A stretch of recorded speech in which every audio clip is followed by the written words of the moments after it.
Hey everyone, Alice here. I just wanted to give you a bit of an update. I haven't done a video in ages and I apologise for that. The last 6 weeks has been pretty insane. As you all know, went to Melbourne, had a FitX show, which I placed first in, which was really exciting. Then we had the Perth World Qualifier, followed by back to Sydney for Nationals.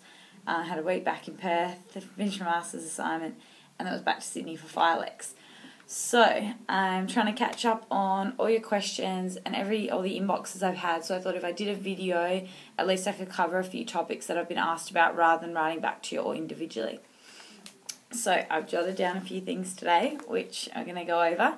One of the big ones I've been asked is, when you're starting out in the gym, where do you start? You know, what makes a good trainer a good trainer? Who's a good trainer to look for? Or if you're starting out, what are the best exercises to begin with?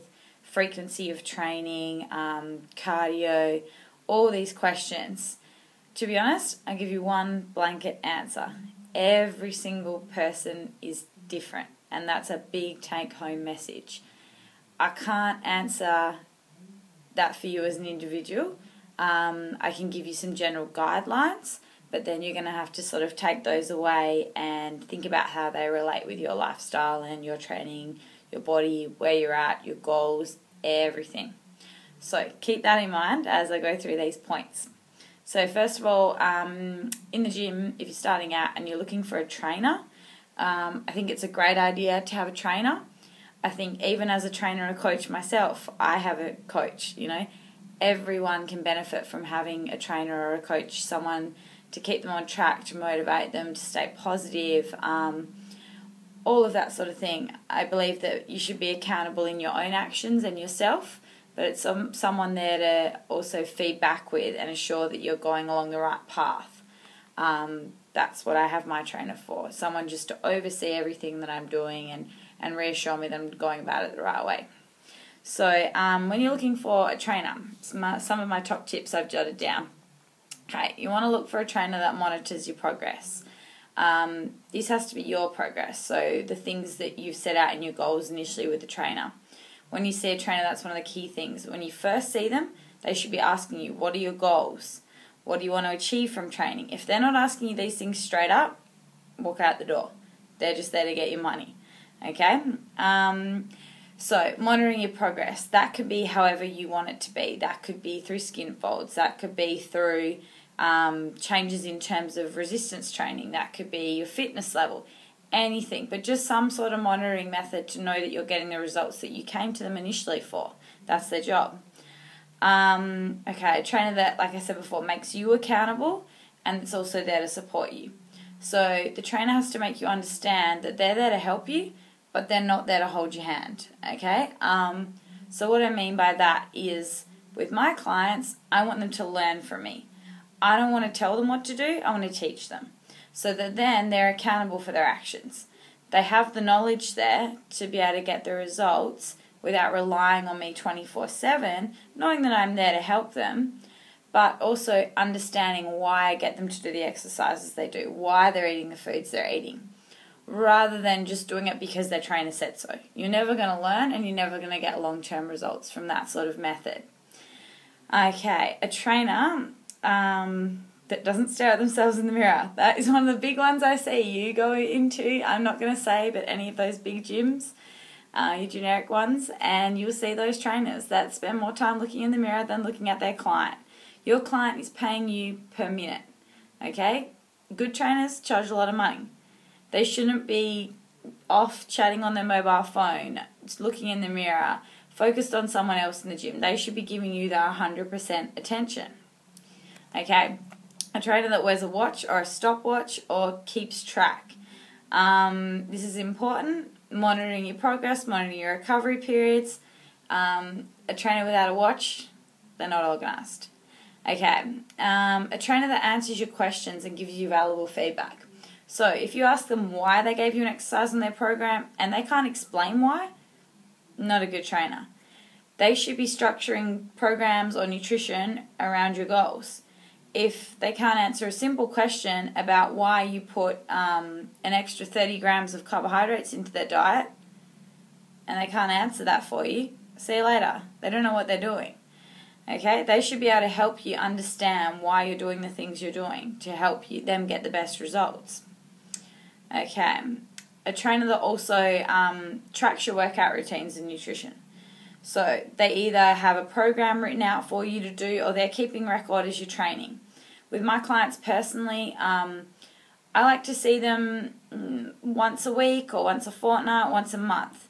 I want them to be able to go out on their own and feel confident in the gym to train themselves. Seeing me and having that session with me once per week is a check-in. It's making sure they're doing the exercises right, making sure they're activating the muscles right, making sure there's no injuries, making sure they're comfortable with their programming, making sure they're pushing themselves hard enough. Then what they do the rest of the week is up to them, but they've got those tools there from our session to go out and practice it. So if your trainer's just going through the motions with you and never explaining during your session why you're doing the exercises or how you should then do them yourselves, how are you meant to learn? When they go away for a week on a holiday, you feel lost. You want to feel like you've got that confidence from your trainer to be accountable on your own. So that's a big point. Okay, the other thing I'm going to talk about today is I've had a lot of questions about how much training you need to do. What's sufficient? What's optimal? How much cardio do I need to do? I want to train twice a day. Is this required? Again, very big question. The key things you've got to go back to are, what are your goals? What is your current level of body composition, your current level of body fat? That's important. Where do you want that current level of body fat to get to? Or lean mass, or what are your goals? Always going back to your goals with your training efficiency.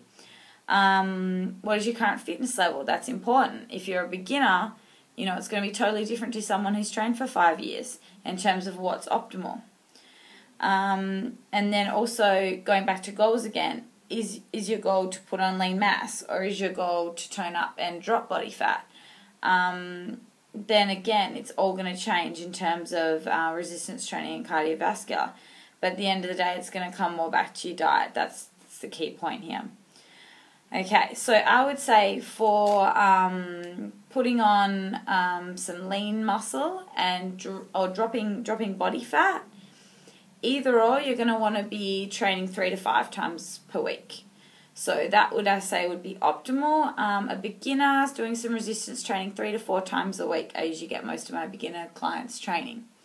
They will usually start on full body programs, which basically have faster recovery periods. They can keep their heart rate up. It's more metabolically challenging initially. And then working to more split programming, isolated movements, depending again back on their goals.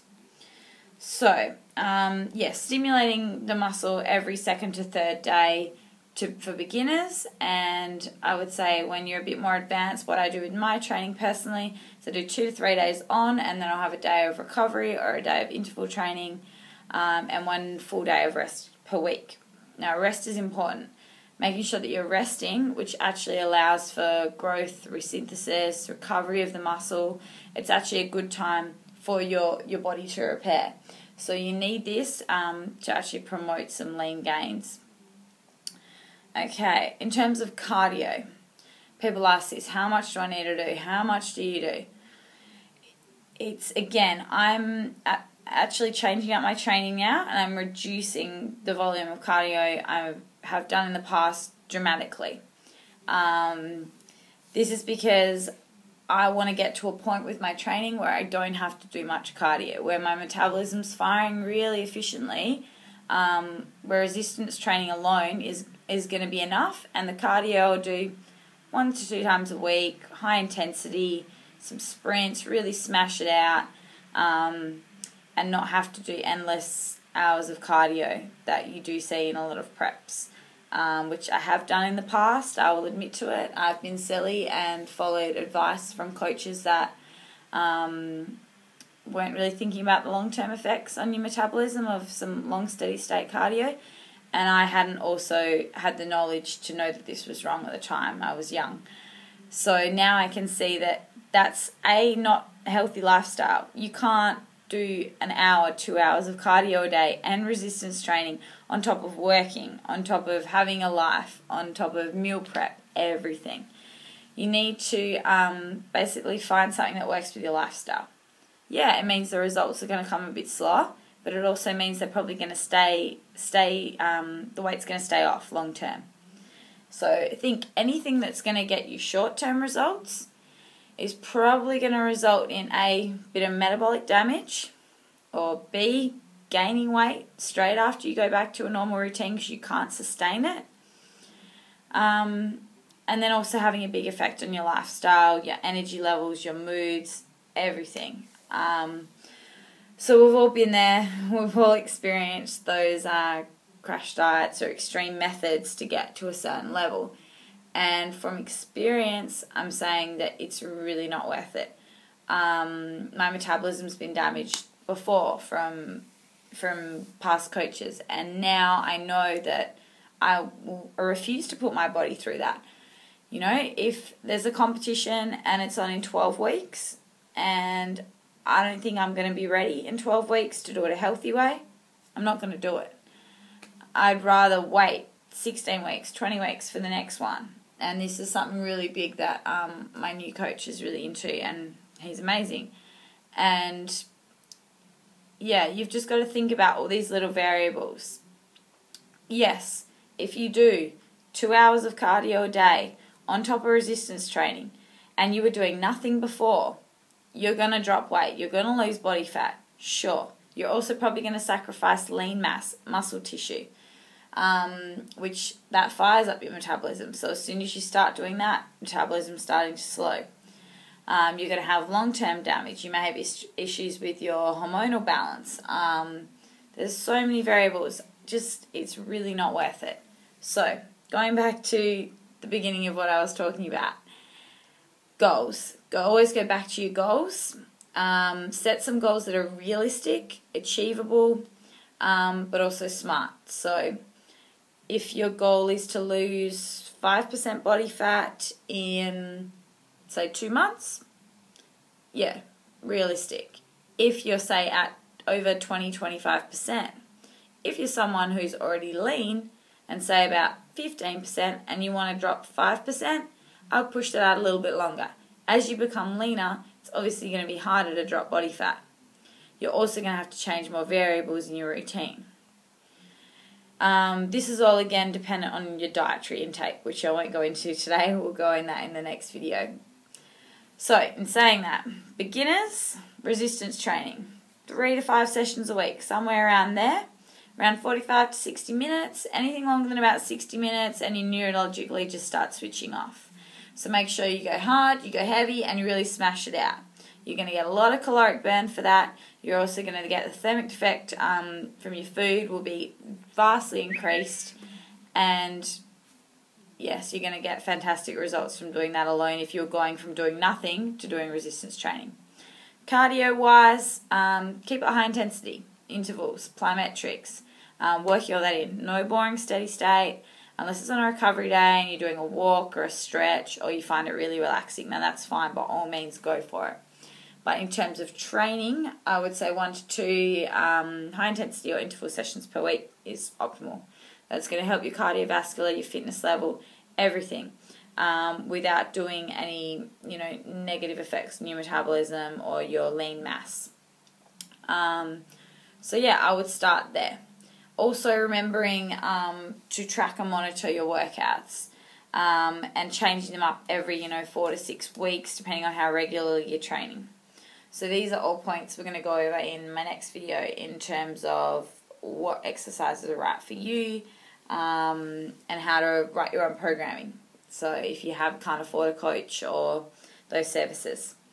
So I hope this video has helped a little bit. But yeah, I'm going to try to keep them a little bit more regular now. And if you have any that you want me to cover, any topics, please inbox me. I'll try to get to it. And yeah, if you want to watch an awesome video that is about metabolic damage and the issues you can have long term, the awesome new coach I'm working with, Lane Norton, look him up on YouTube. He's amazing. yeah, he has really inspired me and also opened my eyes up to a lot of methods, because as much as I have great knowledge and experience in the industry, there's always things to learn from other people, and he's a big advocate of that as well. So you can never stop learning. There's never a right answer. There's never, a blanket wrong answer. It's all learning in this industry. So yeah, I'm going to keep researching things for you. So keep giving me some input, send me inboxes, questions, emails, anything. Remember to jump on my website. I'm going to be popping up lots more recipes on that. So that's www.metafit.com.au. If you want to email me, it's around@metafit.com.au, or go through the inquiries on the website.